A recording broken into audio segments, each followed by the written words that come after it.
The Haunting of Ravenswood Manor. Chapter 1. The Inheritance. Emily's life had always been uneventful. She worked a monotonous job in a small town, her days blending together in a haze of routine. She lived in a small, cozy apartment filled with books, plants, and a few cherished photographs. Despite the comfort of her surroundings, Emily often felt a sense of longing for something more, something that would break the monotony of her existence. One chilly autumn morning, as Emily was preparing her usual cup of coffee, she heard a knock at the door. She wasn't expecting any visitors, and the sound startled her. She set down her mug and walked to the door, her curiosity piqued. Opening the door, she was greeted by a man in a crisp suit holding an envelope. "Good morning, Miss Emily," he said with a polite smile. "I have a letter for you." Emily took the envelope, puzzled. "Thank you," she replied, watching as the man turned and left. She closed the door and examined the envelope.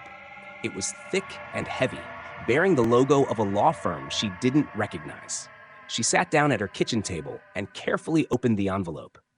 Inside, she found a letter on thick, cream-colored paper. It was from Hawthorne and Associates, a law firm based in the city. Emily's eyes widened as she read the letter, which informed her that she had inherited Ravenswood Manor from a distant relative she had never heard of. Ravenswood Manor? She whispered to herself, the name sounding both mysterious and vaguely familiar. She continued reading, learning that the manor was a large estate located several hours away, and that she was the sole heir. The letter included an invitation to visit the law firm to discuss the details of the inheritance. Emily's mind raced with questions. Who was this relative? Why had she never heard of them? And why had they left her such a grand property? Despite the strangeness of the situation, Emily felt a spark of excitement. This was the change she had been longing for. Determined to learn more, Emily decided to visit the law firm the next day. She called in sick to work, packed a small bag, and set off early in the morning. The drive to the city was long and winding, giving her plenty of time to think about what lay ahead. The scenery changed from familiar small-town landscapes to the bustling urban environment of the city. The law firm was located in a sleek, modern building that towered over the surrounding streets.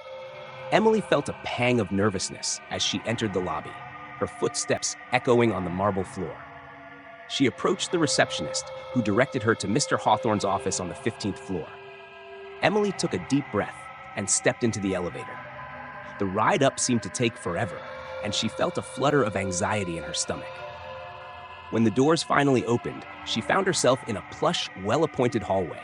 She followed the signs to Mr. Hawthorne's office and knocked on the door. "Come in," a voice called from inside. Emily opened the door and stepped into a spacious office filled with mahogany furniture and floor-to-ceiling bookshelves. Behind a large desk sat Mr. Hawthorne, a middle-aged lawyer with a kind face and an air of mystery. He stood and extended his hand as Emily approached. "Miss Emily, thank you for coming," he said warmly.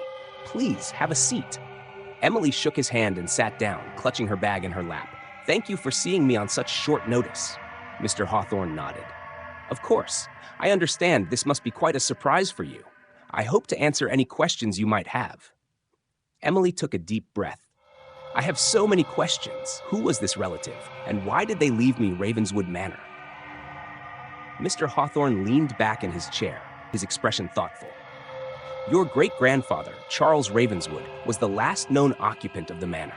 The estate has been in your family for generations. After his passing, the manor remained uninhabited, and the property was managed by a trust. When the last trustee passed away, the inheritance was transferred to you, as the closest living relative." Emily's mind raced. "I see, but why didn't my family ever mention Ravenswood Manor?" Mr. Hawthorne sighed. "The manor has a rather dark history, Miss Emily. There have been many rumors and stories about the place. Some say it's haunted. There have been reports of strange occurrences, unexplained noises, and even sightings of ghostly apparitions. Most people in the town avoid it." Emily felt a chill run down her spine. "Haunted? Do you believe in those stories?" Mr. Hawthorne smiled faintly. "I am a man of facts and the law, Miss Emily. But I cannot ignore the numerous accounts from reputable sources. Whether you believe in such things is up to you. But as the new owner, you have the right to do as you wish with the property." The idea of owning such a grand, albeit eerie, estate was both thrilling and terrifying. Emily had always been fascinated by mysteries and the supernatural, but this was something entirely different. "I think I'd like to see it for myself," she said finally. Mr. Hawthorne nodded, handing her a set of keys and a map. "I thought you might. Here are the keys to the manor and a map of the grounds. The caretaker, Mr. Grayson, has been looking after the place for many years. He will meet you there and assist you with anything you need." As Emily left the law firm, she couldn't shake the feeling that she was stepping into a different world, one filled with secrets and shadows. The drive to Ravenswood Manor was long and winding, taking her through dense forests and narrow country roads. The scenery grew increasingly desolate as she neared her destination. The sun had begun to set by the time Emily saw the manor in the distance. It was a sprawling, Gothic structure, its dark silhouette looming against the orange sky. The air grew colder, and the trees seemed to close in around her. She felt a mix of excitement and dread as she pulled up to the iron gates. The gates creaked open as she drove through, the sound echoing in the stillness. She parked her car and stepped out, her breath visible in the chill evening air. The manor's facade was crumbling, ivy crawling up the stone walls, and the windows dark and foreboding. It was both beautiful and terrifying. "Miss Emily?" She turned to see an elderly man approaching, his gait slow but steady. He was dressed in a worn coat and hat, his face lined with age, but his eyes sharp and watchful. "I'm Mr. Grayson, the caretaker. I've been expecting you." Emily smiled nervously. "Thank you, Mr. Grayson. It's a pleasure to meet you." He nodded, extending his hand. "The pleasure is mine. Welcome to Ravenswood Manor. Shall we go inside?" As they walked up the steps and into the grand foyer, Emily felt a strange sensation wash over her. The interior was just as eerie as the exterior. Cobwebs draped across the high ceilings, dust covering every surface, and old portraits staring down at her with vacant eyes. She felt as though the house itself was watching her, waiting to reveal its secrets. "This place is incredible," she said, her voice echoing in the vast space. Mr. Grayson chuckled softly. "Incredible, yes, and full of history. Some of it good, some of it not so good. But it's yours now. I'll be here to help you with anything you need." Emily nodded, her mind racing with questions and possibilities.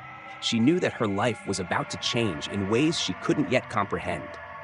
Little did she know, the true nature of the manor's dark past was far more terrifying than she could ever have imagined.